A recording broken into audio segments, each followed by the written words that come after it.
Russia has invaded Ukraine. Vladimir Putin has declared a special military operation, saying he aims to denazify Ukraine and protect Russia. And he has all but threatened nuclear escalation against the West. दोस्तों, पिछले कुछ दिनों से आप ये देख रहे होंगे कि किस तरह से रशिया और यूक्रेन के युद्ध से जुड़ी हुई खबरें हर तरफ देखने को मिल रही हैं, जिसमें रूस रोज कुछ ऐसा कर रहा है जिससे यूक्रेन के साथ ही साथ पूरी दुनिया परेशान हो रही है। लेकिन अब रूस ने यूक्रेन के साथ साथ उन सभी देशों के खिलाफ एक मुहिम छेड़ दी है जो रूस पर कई तरह के प्रतिबंध लगाने के लिए आगे आ रहे हैं, जिसमें अमेरिका सबसे आगे है, जो रूस पर अब तक कई प्रतिबंध लगा चुका है। रूस के कई बड़े बैंकों की इंटरनेशनल एग्जिस्टेंस को खत्म करके उसको कमजोर बनाया जा रहा है ताकि वो शांत हो सके। लेकिन रूस है कि उसे इन सभी प्रतिबंधों से कोई फर्क नहीं पड़ रहा। इसी सिलसिले में अमेरिका के सख्त होते रवैये पर रूस ने ऐसी नकेल कसी है कि अब ये लड़ाई धरती के साथ ही साथ अंतरिक्ष तक पहुंच गई है। अगर आपको अंतरिक्ष वाली बात से हैरानी हो रही है तो इसे ऐसे समझिए कि रशिया की स्पेस एजेंसी के प्रमुख ने अमेरिका को यह धमकी दी है कि मॉस्को पर लगाए गए कई प्रतिबंध अंतरराष्ट्रीय अंतरिक्ष केंद्र यानी ISS पर हमारे सहयोग को खत्म कर सकता है, जिससे कि संभव है कि इंटरनेशनल स्पेस स्टेशन धरती पर गिर पड़े।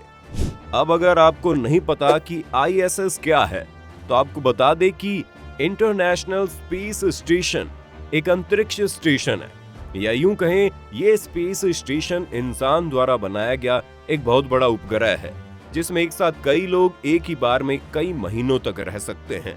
इस स्पेस स्टेशन को अलग अलग हिस्सों में जोड़कर बनाया गया है, जिसकी मदद से यात्रियों को अंतरिक्ष में ले जाया जाता है और सभी यात्री यहाँ पर रह भी सकते हैं।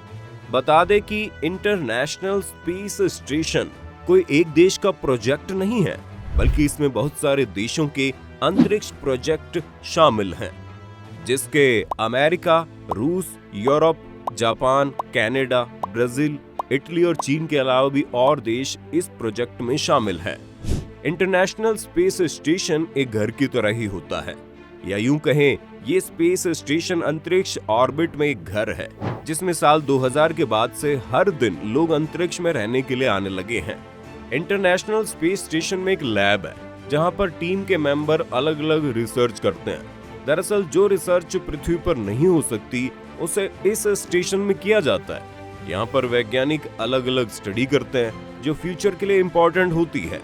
अब शायद आपको पता चल गया होगा कि ये स्पेस स्टेशन इतना जरूरी क्यों है, लेकिन एक बात यहाँ गौर करने वाली है कि इस ISS में मेन रोल US का ही है और खास तौर से नासा के इसमें बहुत से प्रोजेक्ट चलते रहते हैं। इसी कारण रशियन स्पेस एजेंसीज ने नासा से यह साफ कह दिया है कि अगर अमेरिका मॉस्को पर लगे प्रतिबंध नहीं हटाता है तो रूस इस ISS को गिरा देगा। अब आप सोच रहे होंगे आखिर रूस ये काम करेगा कैसे?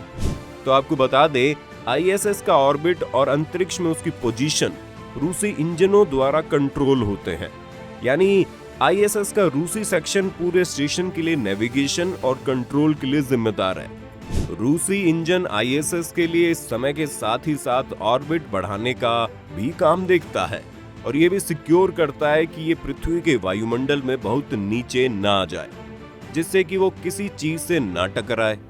यही कारण है कि अगर रूस इन इंजनों को बंद कर देता है तो ये ISS किसी काम का नहीं रह जाएगा और वो जल्द ही पूरी तरह से आउट ऑफ कंट्रोल होकर धरती पर आ गिरेगा।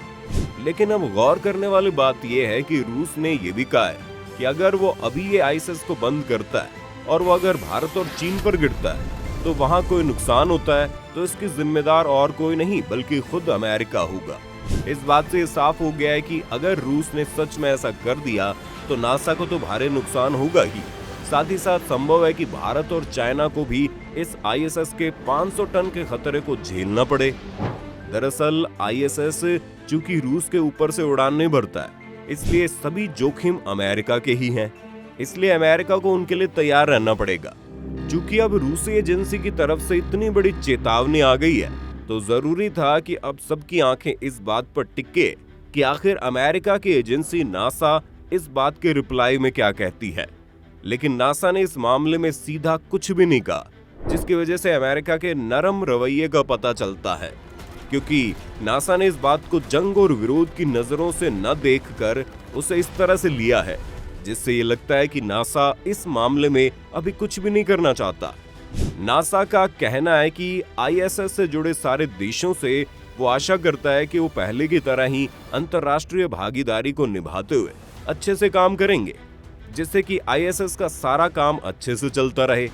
उनसे ये भी कहा कि फिलहाल आईएसएस में नासा के 4, रूस के 2 और यूरोप का 1 अंतरिक्ष यात्री मौजूद है और काम कर रहे हैं, जिसकी वजह से हमें पूरी तरह से उन काम करने वाले अंतरिक्ष यात्रियों की सुरक्षा का ध्यान रखना चाहिए ताकि वो अपना काम कर सकें।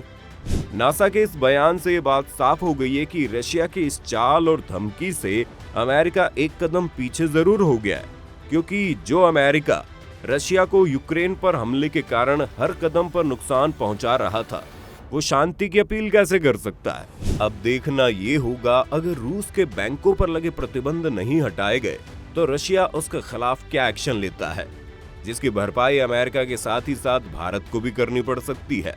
खैर, अब जो भी हो, जंग के इस माहौल में रूस कुछ भी कर सकता है, इसलिए आगे जो भी होगा वो देखने वाली बात होगी।